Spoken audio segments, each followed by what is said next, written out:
So not unlike long tail cast on, we do use the tail to cast on, but that's where the similarities end.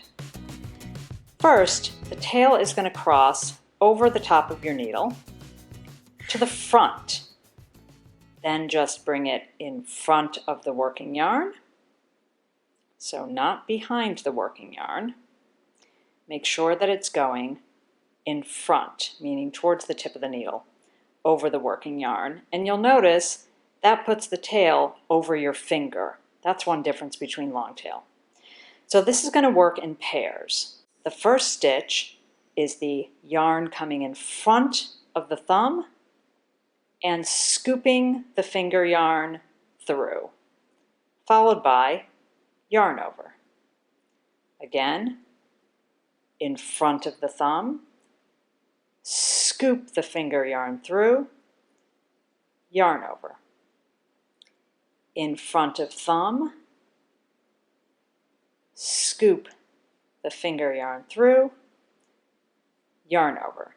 So you'll notice I'm still using my right finger to space the stitches, just like I always do. I'm just going to cast on a few here for a gauge swatch, and we're always going to end with a scoop. So you're always going to want to cast on enough for your gauge swatch. Obviously, I've just cast on a few here to show you. And let's take a look. When I turn it around, you can see that that working yarn is just laying there in front of the tail. So I don't want this to unravel. I don't want to lose that stitch. So if I was knitting continental, I don't really have to hang on to the tail because the act of having the yarn in my left hand, see, traps that tail, and I could just start knitting. So I could knit that first stitch.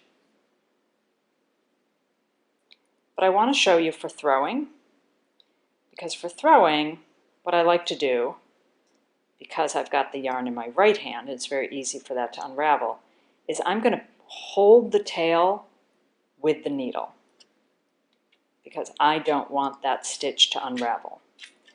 Now, I'm going to work my way across this row, and I just want to show you what it looks like.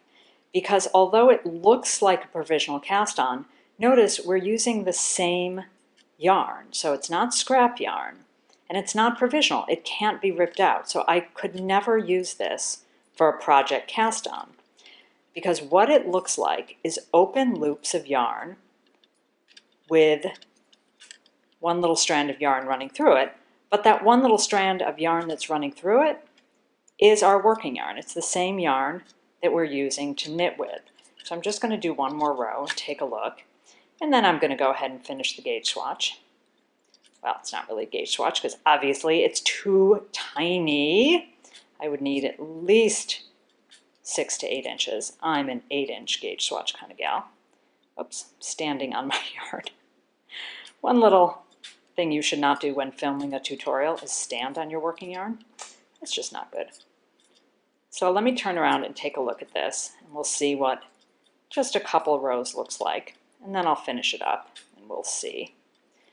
So as you can see, there's those open loops. So it looks just like live knitting with the yarn run through it. So I'm going to go ahead and finish it up, and we'll take a look at how to end. So here we have our little bitty swatch. And again, looks like provisional, but it's not, because that piece of yarn that's running through the loops is the same piece of yarn we then use to knit the rest. But you can see that the bottom of the swatch lays exactly the same as the rest because there's no overly tight cast on.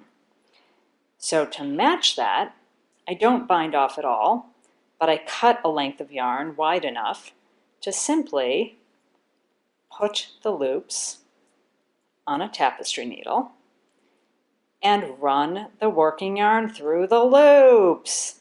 Now what's great about that is you get a gauge swatch, let's just take a look here,